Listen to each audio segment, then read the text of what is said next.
He is certainly not as thick as two planks or a political novice, but he is undoubtedly irrepressible and a born optimist. Can it therefore be that he believes in his own charisma and ability always to muddle through? He has, of course, muddled through rather splendidly so far.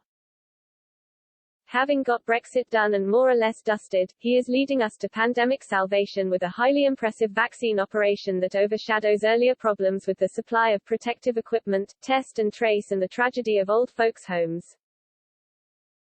But the list of unsolved problems and unfulfilled promises is lengthening and is positively daunting. How's this, outside war, for the ultimate prime ministerial test?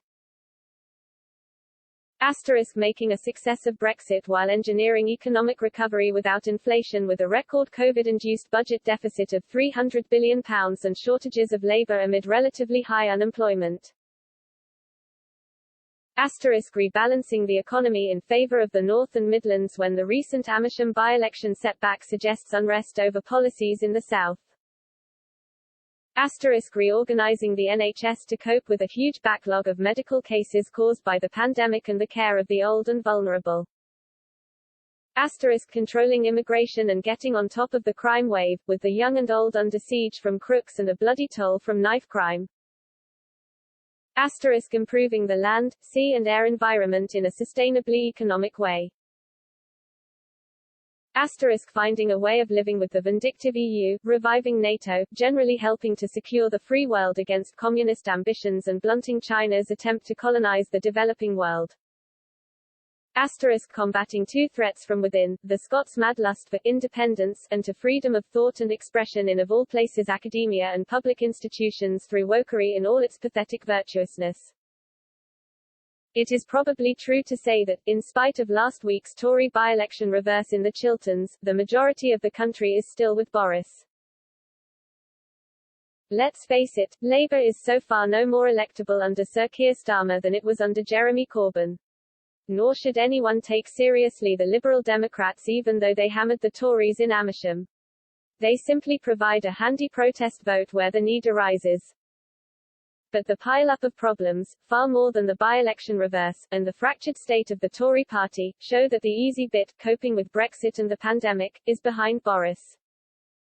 It is no exaggeration to say there are potentially a lot on his own side, in assorted research groups of parliamentarians, gunning for him if he falters. He had better build back better, or else.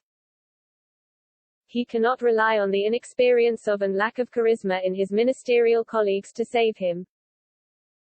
My worry about him lies in his nature. It has so far sustained him well. But his innate untidiness, his lack of detailed application, his tendency to busk it and promise the earth with eye-catching phrases and a cavalier approach to spending when borrowing is going through the roof are almost calculated to land him in trouble in the longer run. Worse still, it will land us, our children, grandchildren and great-grandchildren, and perhaps even a fifth generation, with an awful tax bill. We have enough round our necks now in trying to bring spending in line with income. The grossly expensive HS2 rail project, now burrowing its way through the Chilterns, is only one example of the consequences of Boris' addiction to the big project. He also has his eyes on a Thames International Airport and a bridge or tunnel from Scotland to Northern Ireland. This tendency to be very free with other people's money is probably his one great threat.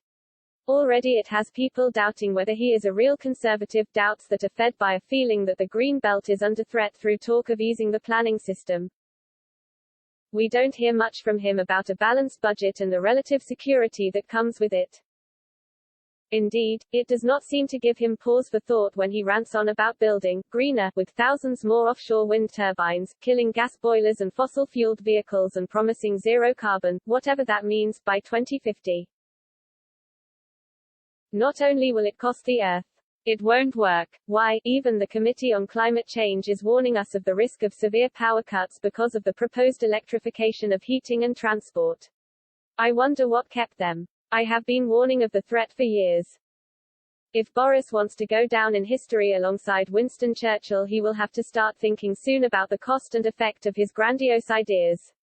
As Bismarck put it, politics is the art of the possible. It is true that Margaret Thatcher thought Bismarck was a wet For her, the art of politics was making possible what was thought to be impossible. But she was a stickler for analyses of cause and effect and for balanced budgets. We need more balance, Boris.